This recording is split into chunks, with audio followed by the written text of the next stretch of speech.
Hi,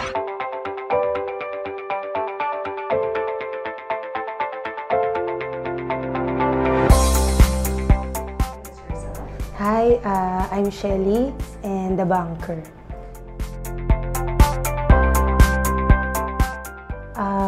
Ako kasi yung type na VIP kung tawagin nila when it comes to migraine. Kumbaga yung migraine sa akin regular na. And then I was also diagnosed with TMJ last 2019.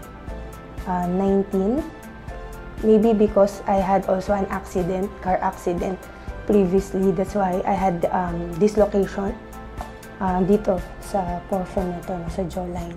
And then, I also have vertigo way back 10 years ago.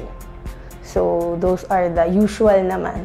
Kasi, di ba, pag banker ka, mostly nakaupo ka, ganyan. Yung usual ko naman, regular complainant ng neck, di ba, tsaka back, pagka lagi kang nakaupo. So, that's basically me prior to the upper cervical chiro.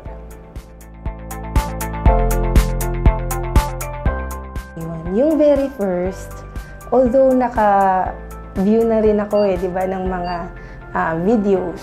Kasi before ako pumunta dito, I made researches also. So, sabi nila, parang wala raw silang naramdaman or what. So, sabi ko, pero wait lang, di ba, chiropractic nga di ba? So, that's usually yung may mga cracking sound ka na naririnig. We went, di ba, dun sa parang bed table. Tapos, sabi niya, sige, ka na, higa ka na. So, ina-expect ko na may gagalawin na sa leg ko, or sa back ko, or sa arm. Kasi nung nag-chiro din kasi ako before Nung nag-chiro ako, parang, yun nga, may in-adjust agad sa back area ko. So, I was surprised nung first adjustment ko kay Doc, super light yung feeling. Kasi halos wala akong naramdaman. Andun nga si husband, tinanong ko siya na, sabi ko, anong ginawa ni Doc? Sabi niya parang super, super light yung pag-press niya, pero na-feel niya daw na parang si Doc yung napagod. Ayun. Tapos after that, pinag-rest ako, parang may feeling of konting imbalance. Pero yun nga, after a while, siguro mga 1 or 2 days, it get better naman.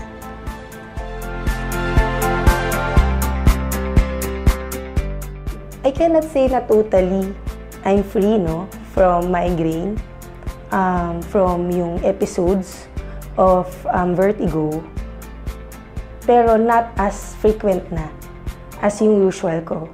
As in from the first time na pumunta ako dito, so I had 11 sessions. Parang hindi ko masabi na once a week. Hindi rin Parang as in, may mga episodes na lang. Pero hindi na siya yung regular. Unlike before.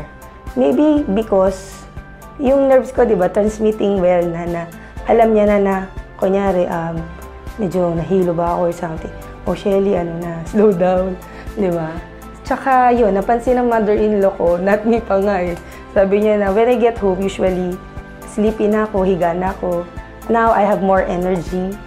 Diba? I have more time to take care of my kids and my husband.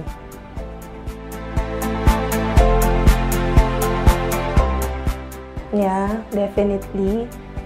Because if you want to live like, yung less na yung ini-intake. Diba? Kasi before, napagalitan na nga yung asawa ko, na lagi siya sa pharmacy, diba? Na laging may binibila ng pain reliever. So, this is really an alternative na pwedeng subukan ng iba if they want yung ganun. Less na medication, pero you can feel na you are progressing.